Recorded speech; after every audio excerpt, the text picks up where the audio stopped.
Okay, hello everybody. I am going to show you guys how to use our new report card online system called SwimGen. Um, okay, so to actually access the website, you are going to type in swimgen.net/users/sign_in.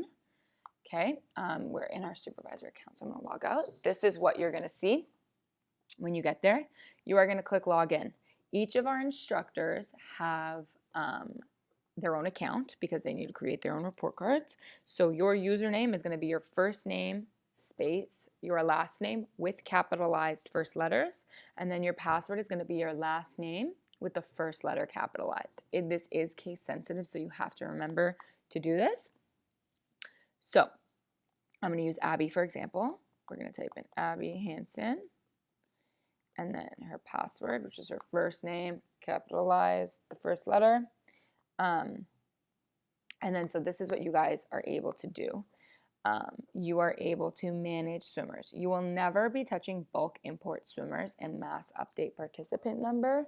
But you guys most likely will be using find a swimmer, swimmer roster, and add swimmers. You can add a swimmer if, for example, Colleen and I forget to give you a swimmer number. You can, and like you can't find them in the database, you can totally add a swimmer. You can, if a kid gets added in late, you can add the swimmer. We just want to give you guys the option so that you don't have to go through us to simply add a swimmer. So I'm going to click on swimmer roster right now, and here are all our swimmers right now that are taking lessons. So the dummy account is 101. It's under my name. If you guys ever want to test writing a report card and just kind of want to figure out the system, feel free to use this account as much as you want. It's 101, easy number to remember. So this is our swimmer roster. Here are their names. And then since we haven't used it yet, no one has a report card, but eventually they will. And then these are their participant numbers here. So if you want to find a swimmer, you can number one, look them up by their participant number. So let's say you just have a participant number and you don't have a name that goes along with it, you could type it in. So for example, it's Emma Wood. And then you could also look them up by either just their first name or just their last name, or their first name and their last name. Okay, so that's pretty much that. That's pretty simple and straightforward. Now when it comes to creating a report, so the supervisor name is always going to be TCC Swimming. That's the account that Colleen and I monitor and we approve your report cards on. So it's always going to be that. Then you click next and you see all the levels that we offer here at the club. So let's just say that we are going to do a preschool blue report card. So we're going to click preschool blue and go next. Our participant number. So when you're making report cards, you have to know their participant number. We are sending, I don't know if you guys have it yet by the time you're listening to this video, but we are sending each instructor out a Excel document with all their kids and their participant numbers attached on. So we're going to use a dummy account, 101. And so this is for me. And let's just say that I did not complete the level. So you're going to look here. You have primary strengths and primary weaknesses, and secondary strengths and secondary weaknesses. These secondary weaknesses are optional. You totally can if you want. So let's say that my primary strength was flutter kick, and then my primary weakness was whip kick. These all reflect off of the wet sheets. So they're exactly the same as the wet sheets. Their strengths and weaknesses reflect the wet sheets. So it's all cohesive there. And then I'm not going to put a secondary. You guys totally can. Totally fine. I'm going to click next. Now it generates comments for us.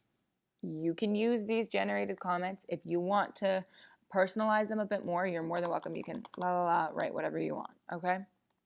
You can completely delete this and write whatever you want, but if you want just comments that are generated, go for it. It clearly does it very well. Then, if I completed the whole level, I can check them all. The reason why some of them were checked and some of them weren't was because I already did a report card. I already tried to film this video and then I messed up. So as you guys know, Life Saving Society evaluation is continuous. So you never get rid of your check marks. Once you give a kid a check mark, it never gets taken away from them. So that's why that was already checked, because I have a previous report card. So it just went off the previous report card, which is really good because now we have like a digital copy and like a computer doing this. So we really can't make a mistake. So if I passed the level, we could check them all. If I didn't, actually I should have not unchecked that because now I forget what I did. But let's just say that I didn't pass these, okay?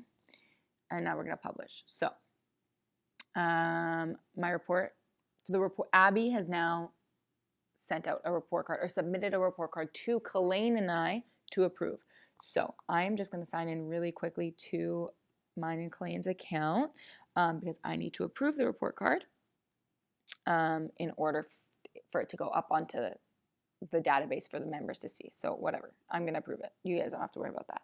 Now, the members are going to sign into this URL, swimgen.net/search/TCC swimming. You guys need to know this because parents are going to ask you 1,000%. So this is what they're going to see when they type in that URL. You, on Parents Week, which is coming up, are going to give them their participant number for their child. And then once report cards get sent out, they're going to type in their participant number. So 101, search. This is our dummy account, so there's a lot of report cards. Since Colleen and I have approved this report card, it's up. If we had not approved it, then it will not go up. So this report card is officially approved, and this is what it looks like. Okay, so they can print the reports. We're no longer doing that. We're going completely online with this stuff. And yeah, so this is what the report card looks like. It's actually a fairly easy system to figure out and get used to and learn. And you can always look back on this video. We'll always have this video up and posted. So this is the video. If you guys have any questions, ask Colleen and I. We know the system very well. So you can ask us and we'll send out those documents if you haven't gotten them already. Good luck writing report cards, people.